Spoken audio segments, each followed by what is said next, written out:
నమస్తే, welcome to special focus. Indian defence sector త్వరలో 6G weapons తో దూసుకువెళ్లనుందా? అదే జరిగితే బోర్డర్ దగ్గర పాక్ చైనాకు ఇక ఎత్తడేనా? అడ్వాన్స్డ్ వెపన్స్ తయారీ కొనుగోళ్లపై ఫోకస్ పెంచిన ఇండియన్ ఆర్మీ డిఫెన్స్ బడ్జెట్ విదేశీ పెట్టుబడులు భారీగా పెంచేందుకు కసరత్తు చేస్తోంది. 2026-27 ఆర్థిక సంవత్సరానికి గాను రక్షణ రంగం కోసం కేటాయించే మూలధన బడ్జెట్ను పెంచాల్సిన అవసరం ఉందని రక్షణ వ్యవహారాలపై పార్లమెంటరీ స్టాండింగ్ కమిటీ నివేదికలో స్పష్టం చేసింది.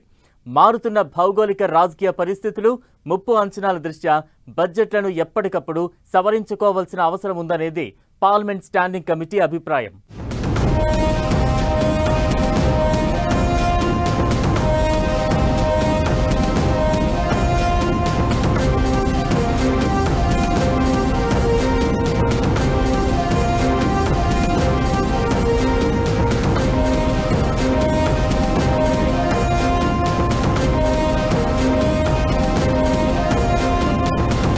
Indian defence sector 6G weapons తో దూసుకు వెళ్లనుందా?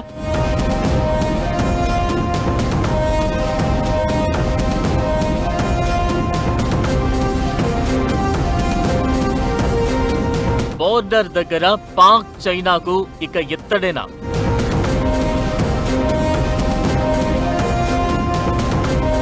అడ్వాన్స్డ్ వెపన్స్ తయారీ కొనుగోళ్లపై ఫోకస్.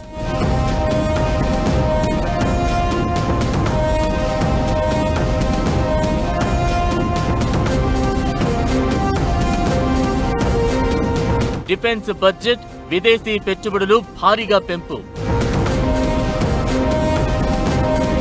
దేశ రక్షణ సామర్థ్యాన్ని పెంచేందుకు, ఆధునికీకరణను వేగవంతం చేసేందుకు రక్షణ రంగంపై పెట్టుబడులను పెంచాలని పార్లమెంటరీ స్టాండింగ్ కమిటీ కీలక సిఫార్సు చేసింది. ముఖ్యంగా హైపర్సోనిక్ క్షిపణులు వంటి భవిష్యత్ టెక్నాలజీల కోసం ప్రత్యేక బడ్జెట్ను కేటాయించాలని సూచించింది. 2026-27 ఆర్థిక సంవత్సరానికి గాను రక్షణ రంగం కోసం కేటాయించే మూలధన బడ్జెట్ను పెంచాల్సిన అవసరం ఉందని రక్షణ వ్యవహారాలపై పార్లమెంటరీ స్టాండింగ్ కమిటీ నివేదికలో స్పష్టం చేసింది. దేశ భద్రత, సరిహద్దుల్లో వ్యూహాత్మక ఆధిపత్యాన్ని నిలబెట్టుకోవాలంటే ఇది తప్పనిసరి అని కమిటీ అభిప్రాయపడింది. ప్రస్తుత ఆర్థిక సంవత్సరానికి 7,85,000 కోట్ల రూపాయల రక్షణ బడ్జెట్లో 2,19,000 కోట్లు మూలధన వ్యయం కింద కేటాయించారు. అయితే మారుతున్న భౌగోళిక రాజకీయ పరిస్థితులు, ముప్పు అంచనాల దృష్ట్యా ఈ నిధులను సవరించాల్సిన అవసరం ఉందని కమిటీ సూచించింది.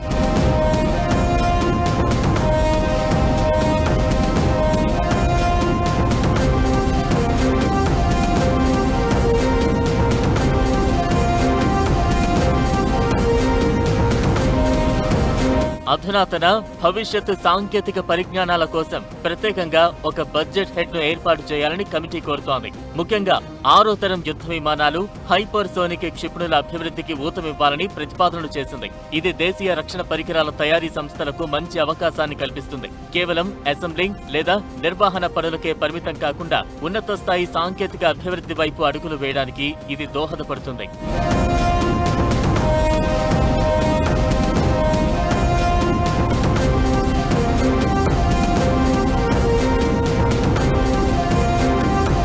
రక్షణ రంగంలో పెట్టుబడులు పెంచాలని సూచిస్తున్నప్పటికీ కొనుగోళ్ల ప్రక్రియలో పారదర్శకత, స్పష్టమైన కాల పరిమితులు పాటించాలని కమిటీ హెచ్చరించింది. లేదంటే ఆయుధాలు, పరికరాలు కాలం చెల్లిపోయే ప్రమాదం ఉందని తెలిపింది. ఈ రంగంలో దీర్ఘకాలిక ఒప్పందాలు, ప్రాజెక్ట్ ఆలస్యం, రెవెన్యూ గుర్తింపులో ఇబ్బందులు వంటి సవాళ్లు ఉంటాయి. ప్రభుత్వ బడ్జెట్ కేటాయింపులు, విధాన నిర్ణయాలపై ఈ రంగం ఆధారపడి ఉంటుంది. కాబట్టి ప్రభుత్వ రంగ సంస్థలు, ప్రైవేట్ కంపెనీలు రెండూ ఆర్థిక స్థిరత్వం విషయంలో జాగ్రత్త వహించాల్సి ఉంటుంది.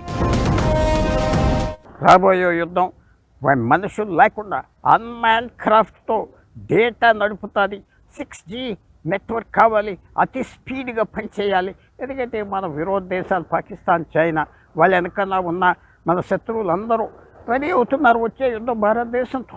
ఇప్పుడు జరిగిన ఇరాన్ అమెరికా యుద్ధం నుంచి టేక్ ఆఫ్ ఏంటంటే నెక్స్ట్ తప్పకుండా భారతదేశం మీద ఏదో రకంగా మనకి ట్రబుల్ చేయడానికి వస్తారు. కాబట్టి మన సైన్యం, మన గవర్నమెంట్ అంతా చూసింది, యుద్ధం మారిపోయింది, కొత్త రకం యుద్ధం వస్తుంది, దానికి ప్రిపేర్ అవ్వాలి.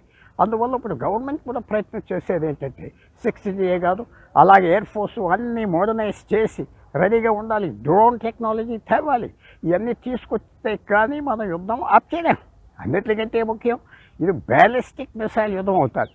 ప్రస్తుతం ప్రపంచంలో 6వ తరం స్టీల్త్ యుద్ధ విమానాలను తయారు చేయడానికి 2 ప్రధాన అంతర్జాతీయ కూటములు పనిచేస్తున్నాయి. ఫ్రాన్స్, జర్మనీ కూటమి. దీంతోనే భారత్ భాగస్వామ్యం కోసం ప్రయత్నిస్తోంది. బ్రిటన్, ఇటలీ, జపాన్ కూడా కూటమిగా ఏర్పడి 6వ తరం యుద్ధ విమానాలు, ఆయుధాల తయారీలో నిమగ్నమయ్యాయి.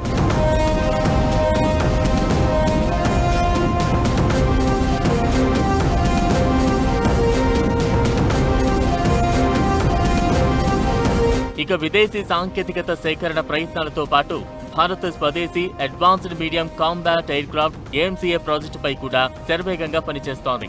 ఏఎంసీఏ డిజైన్ పూర్తయింది. ప్రస్తుతం దాని తయారీపై చర్చలు వేగంగా జరుగుతున్నాయి.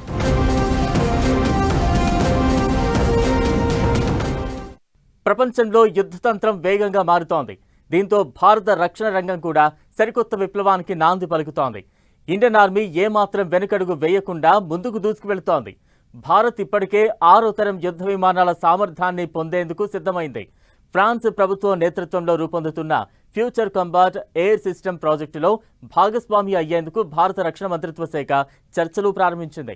6వ తరం ఫైటర్ జెట్ల సేకరణ ప్రాసెస్ కోసం స్పష్టమైన రోడ్ మ్యాప్ను రూపొందించి ప్రణాళికను వేగవంతం చేయాలని భావిస్తోంది. మారుతున్న ప్రపంచ పోరాట పద్ధతులకు అనుగుణంగా భారత్ అత్యంత వేగంగా తన వైమానిక క్షిపణి వ్యవస్థలను ఆధునీకరిస్తోంది. వీటిని 6వ తరం ఫైటర్ జెట్లు అత్యాధునిక యుద్ధ సామాగ్రితో నింపాలని చూస్తోంది.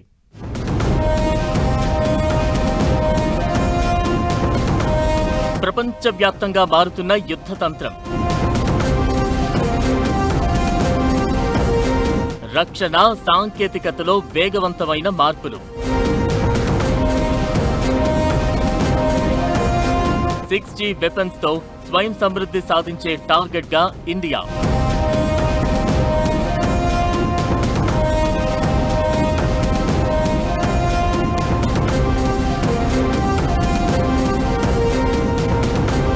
ఐదో తరం స్వదేశీ stealth fighter jet AMCA design పూర్తయి తయారీ దశకు చేరుతోంది. అంతేకాకుండా భవిష్యత్తులో దీనికి 6వ తరం ఫీచర్లను అనుసంధానించేలా ప్రణాళికలు రూపొందిస్తున్నారు. అధునాతన రక్షణ పరిశోధనలకు నిధుల కొరత లేకుండా చూసేందుకు పార్లమెంటరీ కమిటీ ఒక ప్రత్యేక బడ్జెట్ కేటాయింపును సిఫార్సు చేసింది. రక్షణ రంగంలో స్వదేశీ తయారీని ప్రోత్సహిస్తూనే విదేశీ ప్రత్యక్ష పెట్టుబడులను, గ్లోబల్ డిఫెన్స్ మేజర్ల భాగస్వామ్యాలను భారత్ భారీగా ఆహ్వానిస్తోంది. డిఫెన్స్ ప్రొడక్షన్ విధానాల ద్వారా స్వదేశీ ప్రైవేట్ కంపెనీలు, స్టార్టప్లను ఆయుధ తయారీలో భాగస్వామ్యాలను చేస్తున్నారు.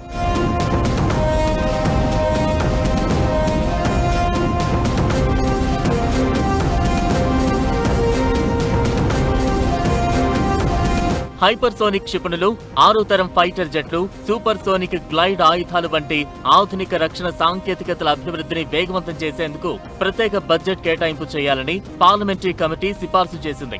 నిధుల కొరత వల్ల వ్యూహాత్మక రక్షణ ప్రాజెక్టులు ఆలస్యం కాకుండా నిరోధించడమే దీని ప్రధాన ఉద్దేశం. శబ్ద వేగం కంటే 5 రెట్లు ఎక్కువ వేగంతో తక్కువ ఎత్తులో ప్రయాణించే ఈ హైపర్ సోనిక్ క్షిపణులను ప్రస్తుత డిఫెన్స్ సిస్టంల ద్వారా అడ్డుకోవడం దాదాపు అసాధ్యం. శత్రువులకు నిర్ణయం తీసుకునే సమయాన్ని ఇది గణనీయంగా తగ్గిస్తుంది. సూపర్ సోనిక్ గ్లైడ్ క్షిపణులు ప్రయోగించిన తర్వాత గాల్లో దిశ మార్చుకుంటూ శత్రువుల రాడార్లకు దొరకకుండా దాడి చేయగల అత్యంత ఖచ్చితమైన క్షిపణి వ్యవస్థలు. భారత్ ఇప్పటికే 5వ తరం యుద్ధ విమాన ప్రాజెక్టుపై పనిచేస్తోంది. నెట్వర్క్ సెంట్రిక్ ఆధారంగా పనిచేసే 6వ తరం విమానాల ప్రణాళికలకు కూడా శ్రీకారం చుట్టింది. ప్రపంచ వ్యాప్తంగా రక్షణ సాంకేతికతలో వస్తున్న వేగవంతమైన మార్పులకు అనుగుణంగా defence research and development organisation DRDO ఈ సాంకేతికతలపై ముమ్మరంగా పనిచేస్తోంది. స్వదేశీ పరిజ్ఞానంతో వీటిని రూపొందించడం వల్ల భారత రక్షణ రంగంలో పూర్తి స్వయం సమృద్ధి సాధించడమే కాక వ్యూహాత్మక సంసిద్ధతను మరింత బలోపేతం చేసుకుంటుంది.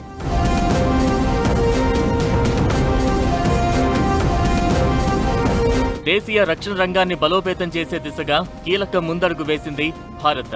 భారత వాయుసేన కోసం తలపెట్టిన 3.25 లక్షల కోట్ల మెగా రఫేల్ డీల్లో భాగంగా అందించాల్సిన 114 యుద్ధ విమానాల్లో 94 జట్లను భారత్లో తయారు చేసేందుకు ఫ్రాన్స్ సంసిద్ధత వ్యక్తం చేస్తూ అధికారిక ప్రతిపాదన సమర్పించింది. ఇది కార్యరూపం దాలిస్తే ఫ్రాన్స్ వెలుపల రఫేల్ యుద్ధ విమానాలు తయారవడం ఇదే తొలిసారి కానుంది.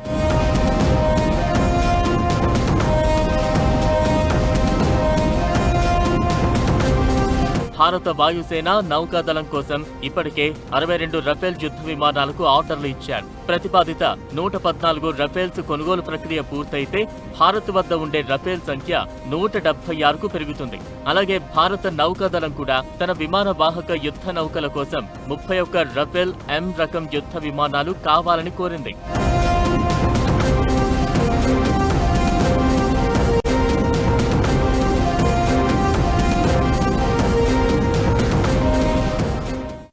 ఒక్కోసారి నేవీ ఉపయోగపడుతుంది, ఒక్కోసారి మామూలు ఉన్న ఎయిర్ ఫోర్స్ ఉపయోగపడుతుంది.